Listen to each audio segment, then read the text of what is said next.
বৰ্তা কি কৰিছ পাই নাই এনেই মোবাইলটো পিটিকি আছিলোঁ আৰু নাই এনেই তই এই ফেচবুক ইনষ্টাগ্ৰামৰ এই ৰিলবিলাক চাই তই ছোৱালীবোৱাৰীবিলাকে কম কাপোৰ পিন্ধা ক্লিপে তুলিয়া ভিডিঅ'বোৰ চাই জানো নহয় জানো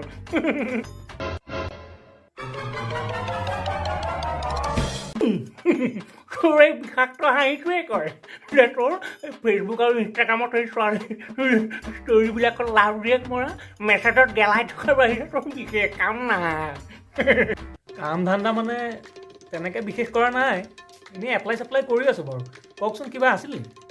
এপ্লাই কৰিছোঁ বাৰু ঠিকেই আছে এতিয়া কথাটো হ'ল তহঁতৰ দুটা মানুহৰ কাৰণে মোৰ এটা সংস্থাপন আছে কম নেকি হয় নেকি বৰ ভাল কথা দেখোন আপোনাৰ কেনেকুৱা ধৰণৰ কাম আছে কওকচোন মই ইমান সুন্দৰ কাম এটা আগবঢ়াবলৈ ওলাইছোঁ নহয় এই কামটো তই কৰিলে তোৰ লগতে সমাজৰ আৰু প্ৰকৃতিৰ এই সকলোৰে উন্নয়ন সাধন হ'ব বুজিছ নাই হয় নেকি আৰু তই যদি এই কামটো নিয়াৰিকৈ কৰ তেতিয়াহ'লে ৰাষ্ট্ৰপতিৰ পৰা তই বিশেষ পুৰস্কাৰে পুৰস্কৃত হোৱাৰ সুবিধাও আছে বাহ হয় নেকি বৰ মহত্বপূৰ্ণ কাম হ'ব দেখোন তেতিয়াহ'লে বৰ্তা একদম সত্য কথা কৈছোঁ অঁ কেনেকুৱা ধৰণৰ কাম কওকচোন ইমান সুন্দৰ আৰু সাৱলীল কাম এটা আছে নহয় যাকে কৈছোঁ সিয়ে 3 বিচুটি খাই কাহি নম্বৰটো খাওঁ পিছে কামটো কি সেইটো কওক পিছে তই ডাইভ মাৰিব পাৰিবি নে নোৱাৰ ডাইভ মাৰিব পাৰিম চেষ্টা কৰিম ভালেই হ'ল দে সেই কামটোৰ কাৰণে মোক তোৰ নিচিনা এটা মানে লাফাং মানে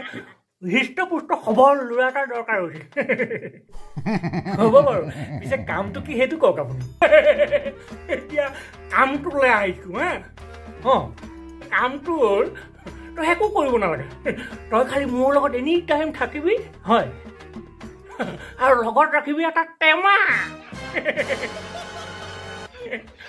মই যে তামোল খাই পিকটো গুৰুত্ব নেপেলাওঁ নহয় আমাৰ প্ৰকৃতিৰ প্ৰতি মই একদম বৰ দায়বদ্ধ গতিকে পিকটো যে পেলাম ওচৰত থাকিলে পাতি দিবি আৰু দূৰলৈ মাৰিলে ডাইভ মাৰি পেলাই পিকটো ৰাখি দিবি কি সেইটোৱে হ'ব তোৰ কাম গতিকে এই সন্ধ্যা কলটো খা আৰু কামত ধৰ যা পাৰিবিনে বাবা